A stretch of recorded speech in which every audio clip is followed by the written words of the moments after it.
5-এর English বই থেকে তোমাদের গান্ধী দা মহাত্মা গল্পের শেষ অংশের বাংলা মানেটা বলে দিচ্ছি, দেখে নাও। তো শেষ অংশে কি বলেছে, thoughts of love.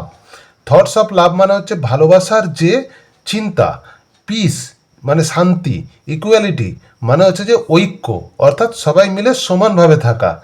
Field Gandhiji's work, এটা গান্ধীজির কাজকে পরিপূর্ণ করে তুলেছিল। তো তার মানে হচ্ছে যে গান্ধীজির কাজের মেন উদ্দেশ্যই ছিল কি না, মানুষকে ভালোবাসতে হবে, শান্তিতে থাকতে হবে, আর ইকুয়ালিটি, সব মানুষ সমান, এইভাবে আমাদের চলতে হবে। স্বামী বিবেকানন্দ অ্যান্ড রবীন্দ্রনাথ টেগোর, তা স্বামী বিবেকানন্দ এবং Rabindranath Thakur also had similar ideas.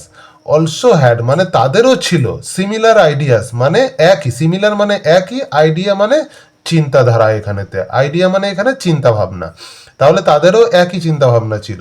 Swami Vivekananda wanted, Swami Vivekananda চেয়েছিলেন, ওয়ান্টেড মানে চেয়েছিলেন, কি চেয়েছিলেন, ইউনিটি। ইউনিটি মানে হচ্ছে যে ঐক্য মানে একতা, মানে সকলের সমান বা একসঙ্গে থাকা।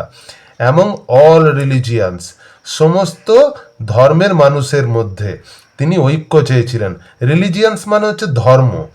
হি স্পোক, তিনি বলতেন, অ্যাবাউট ইট ইন 1893, তিনি বলেছিলেন এই অ্যাবাউট ইট মানে এই সম্পর্কে, অর্থাৎ সমস্ত ধর্মের মানুষকে এক হয়ে থাকতে বলেছিলেন তিনি। কোথায় না, at Chicago.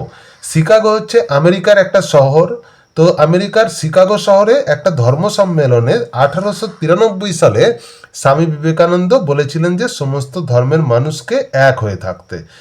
Rabindranath Thakur started the Rakshabandhan in 1905, অর্থাৎ রবীন্দ্রনাথ ঠাকুর স্টার্টেড মানে শুরু করেছিলেন, দ্য রক্ষাবন্ধন মানে হচ্ছে রাখি বন্ধন উৎসব।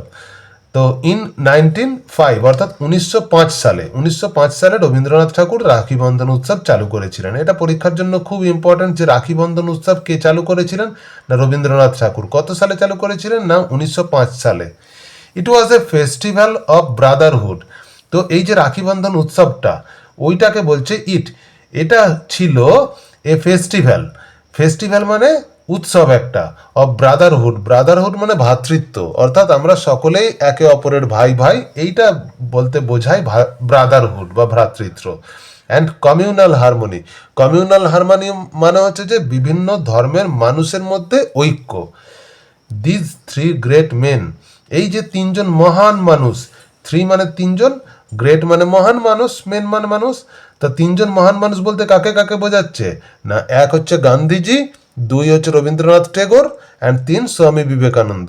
হ্যাভ বিকাম ইমমর্টাল, সেই জন্য তারা আমাদের কাছে এখনো পর্যন্ত যেন জীবিতই আছেন। ইমমর্টাল মানে মারা যায়নি। ফর দেয়ার থটস, কারণ তাদের চিন্তাধারার জন্য, অ্যান্ড ওয়ার্কস মানে এবং কাজের জন্য।